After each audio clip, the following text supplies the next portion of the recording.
Trump ha lanzado una nueva amenaza contra Irán, ha dicho que esta noche se muere una civilización completa para no existir jamás, y esta mañana aquí, hace unos minutos aquí, el embajador de Irán en Colombia respondió diciendo que no van a ceder ante estas amenazas, que se van a defender con todo lo que tengan y que están dispuestos incluso a derramar hasta su última gota de sangre. ¿Qué decir sobre esto? Bueno, primero buenos días para ti y para todos los clientes. Tres cosas importantes. Lo primero es que la escalada de micrófonos ha sido muy rápida en términos de 24 horas. De lado y lado, digamos, se han escuchado amenazas muy fuertes sobre una escalada militar. Lo segundo, pues el eje fundamental para los clientes es el estrecho de Hormuz, porque ahí pasa gran parte del petróleo y el gas licuado del mundo.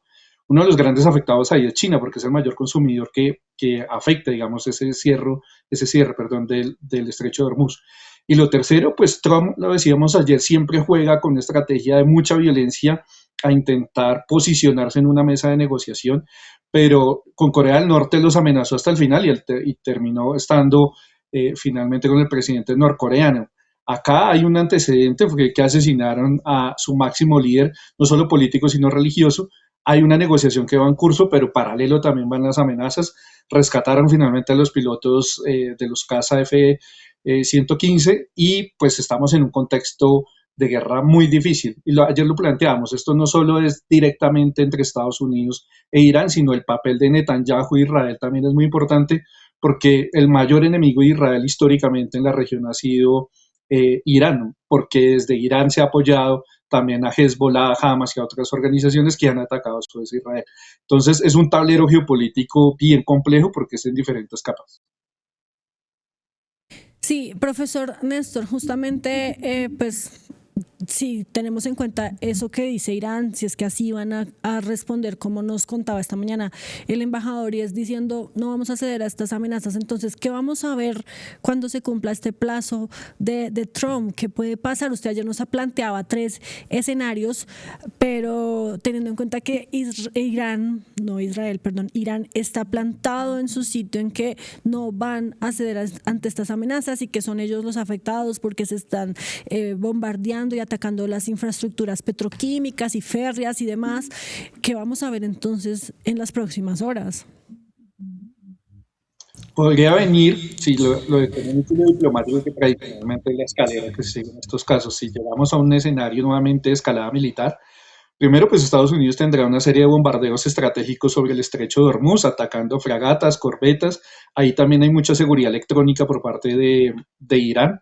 Y muy seguramente con misiles Tomahawk, con drones, y vendrá, digamos, un bombardeo aéreo, digamos, una capacidad aérea, sin poner hombres de infantería en el terreno.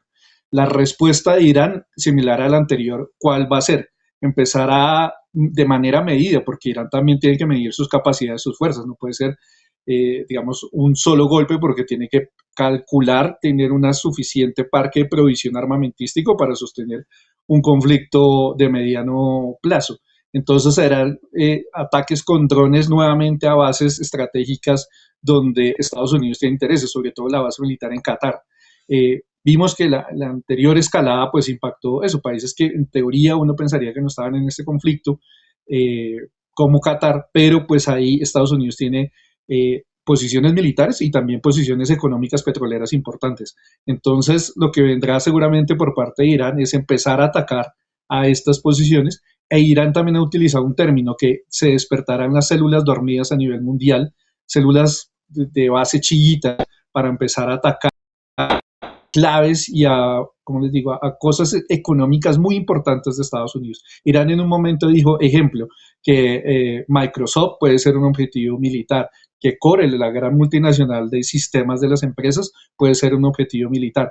Entonces ya, digamos, se escalaría a ese nivel también el conflicto. Yo trabajo como corresponsal para América Latina de Radio Argelia, que queda en África, y en el norte de África, y todos los países del norte de África tienen la vista ya, hablábamos esta mañana con los argelinos, es porque si se impacta Medio Oriente, los primeros también que van a sentir todo el norte del África, la economía del África se verá afectada porque los negocios, la relación, no solo, sino el comercio en general, son muy fuertes. Entonces, ahí esto vendría en lo que hablábamos ayer, que esto sería una caída, perdón, en fichas de dominó. Si pasa algo en Medio Oriente, golpea a Norte de África, golpea a Europa y después finalmente termina también golpeando a América Latina.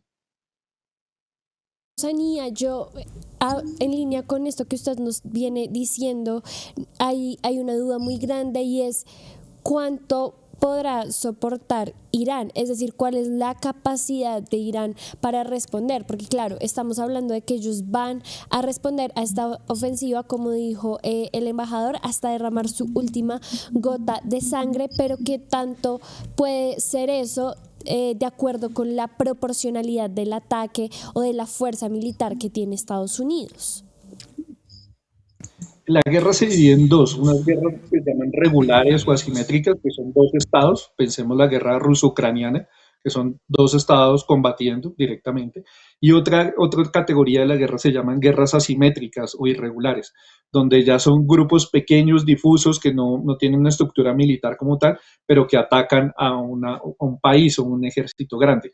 Entonces, en esa segunda categoría, ejemplo es lo que le pasó a Estados Unidos en Vietnam, en Irak, en Afganistán, que fue que rápidamente derrotaron a los ejércitos regulares de Saddam Hussein o a los talibán, pero duraron empantanados más de 20 años en guerras irregulares o asimétricas, con un número de bajas muy altas, y finalmente Trump es el que termina negociando con los talibán, que los llamaba terroristas, los invitó a Camp David, que fue lo que anunció Kamala Harris, y negoció con ellos la salida de Estados Unidos de Afganistán. En Irak también eso fue un baño de sangre para los americanos y finalmente no es que hayan ganado la guerra contra el terrorismo que tanto decían que peleaban. Entonces, Irán juega en lo que llaman una guerra híbrida. ¿En qué consiste? En una primera fase, que es lo que estamos viendo, sostener una guerra, entre comillas, regular, porque no hay hombres de infantería en el terreno de ninguno de los dos lados, sino ataques aéreos, pero digamos, son dos estados, ejércitos de dos estados. Pero si Estados Unidos, que obviamente militarmente es el ejército más poderoso del mundo, llega con toda su fuerza a acabar completamente el régimen iraní, pues se pasarían, y esto es lo que se llama de la revolución a la resistencia. El ejército regular es un ejército de resistencia a guerrillas, y con esa guerra de guerrillas harían atacar a los Estados Unidos. Entonces vamos en la fase 1, todavía estamos en guerras regulares, pero lo que les digo, si se intensifica, Irán tiene esa planificación de la revolución a la resistencia. Yo escuchaba pues algunas declaraciones de Donald Trump y él decía que en este momento con el cambio de líderes en Irán realmente hay unas personas que con más conciencia, con las que sí se puede hablar, con las que se puede negociar, a pesar de pues mantener estas afirmaciones como las que hizo hoy, que iba a desaparecer toda una civilización. También pues le preguntábamos al embajador de Irán frente al líder supremo, que muchas fuentes periodísticas dicen que está inconsciente, que realmente no está negociando, y él decía que él está completamente bien, que él está pues controlando el país, dirigiéndolo, y la pregunta que a mí me surge es si realmente pues se puede llegar a una negociación, se está entablando una negociación, y si esto que dice Trump sucede, podría ser algo único o que nunca habíamos visto de un arrasamiento total de un pueblo como el iraní. Pues tres cosas, la negociación ya comenzó, ha venido avanzando y el interés de Estados Unidos, así como en Venezuela, no eran los derechos humanos ni la democracia, sino realmente, y como lo dice Trump, que él se siente orgulloso de decir todo el tiempo, de que Estados Unidos se vuelven más ricos y más poderosos, pero a costa de la sangre de los demás pueblos. Entonces, la negociación avanza porque Estados Unidos va a poner unos objetivos económicos. Esa negociación en que ahí está Israel con el peso en y todas esas alas de extrema derecha israelíes que sí quieren que desaparezcan realmente a toda la base política iraní.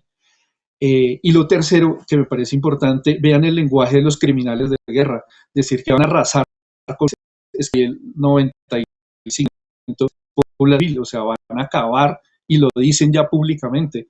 Yo creo que la diferencia antes con Irak y Afganistán era que Bush por lo menos hacía una fachada y una que estamos luchando por la paz y por la seguridad porque tienen armas de destrucción masiva.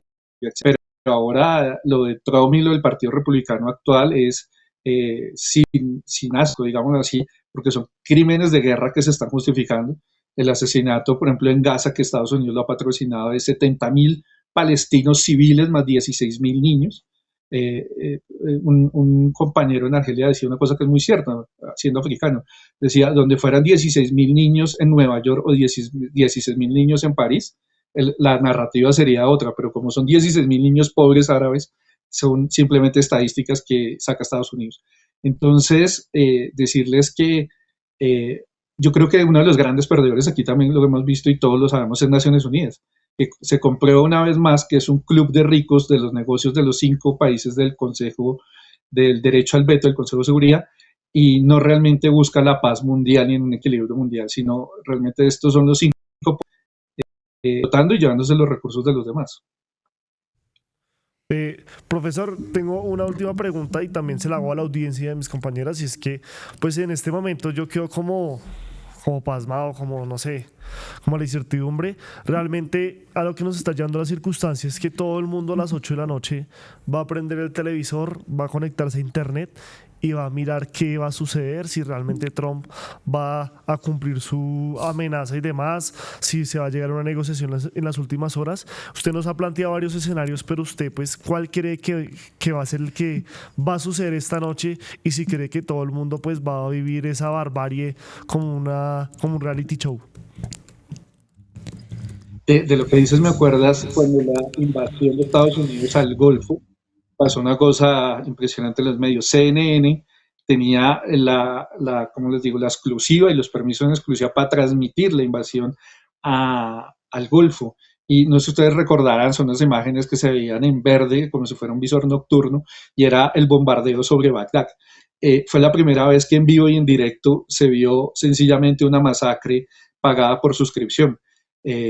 Y esto fue tan así que la gente en Estados Unidos, porque me acordaste con se ponían la cita en la noche para ver en directo lo que sería el bombardeo a Bagdad, comiéndose una pizza y tomándose una cerveza en Estados Unidos.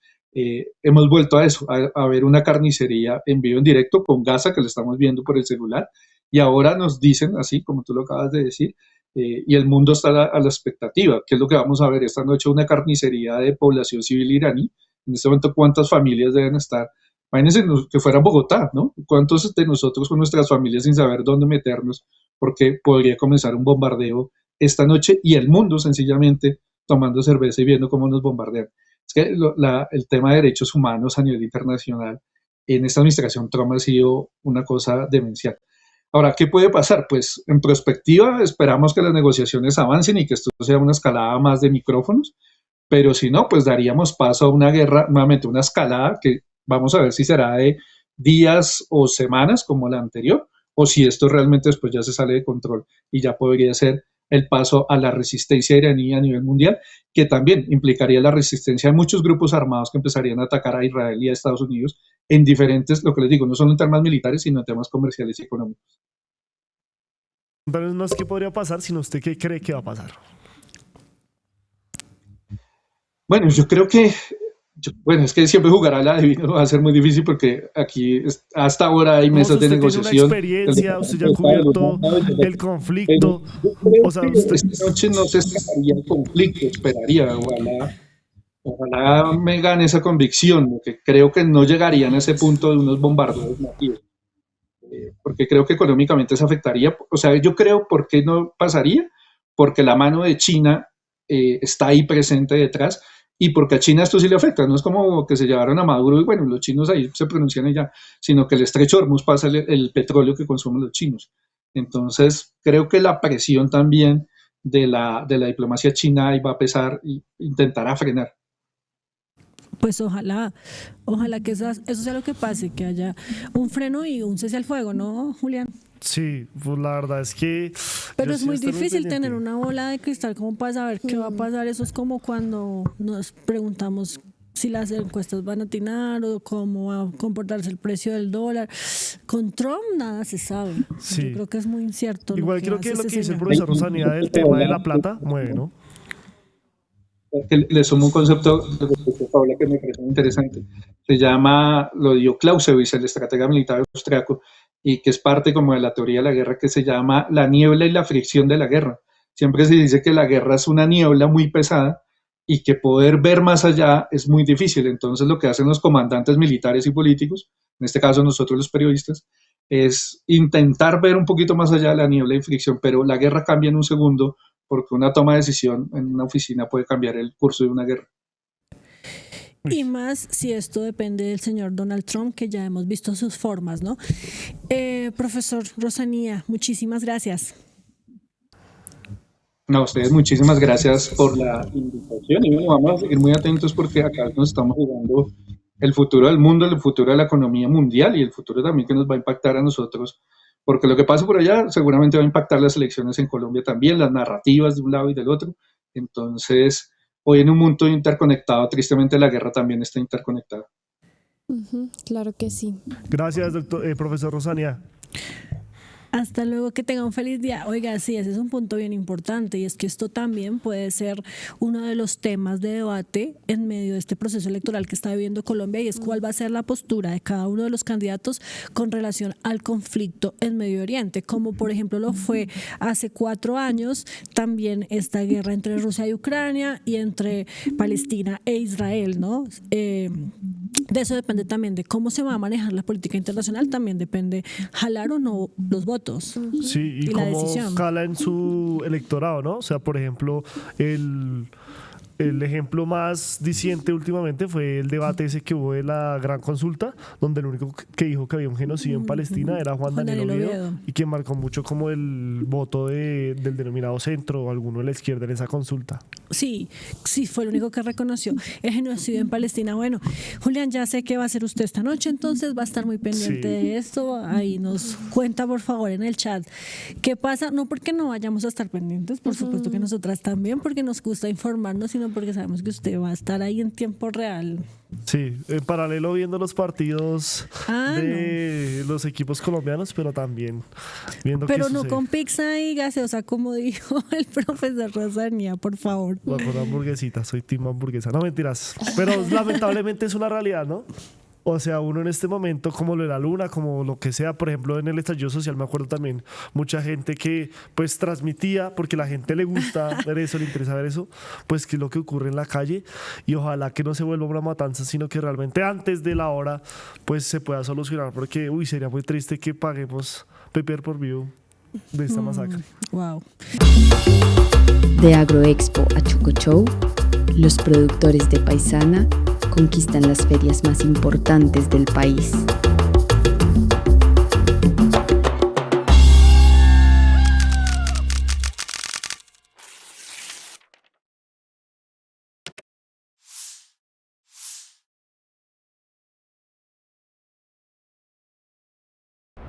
Ayúdanos a seguir con nuestra labor periodística a través de nuestro NECI 310-779-3518. Se está evaluando es que más adelante sí sea para todos. Lo que necesita el país. Pedí que me sacaran de allá. Un agradecimiento a todos por su sintonía aquí en el tercer canal.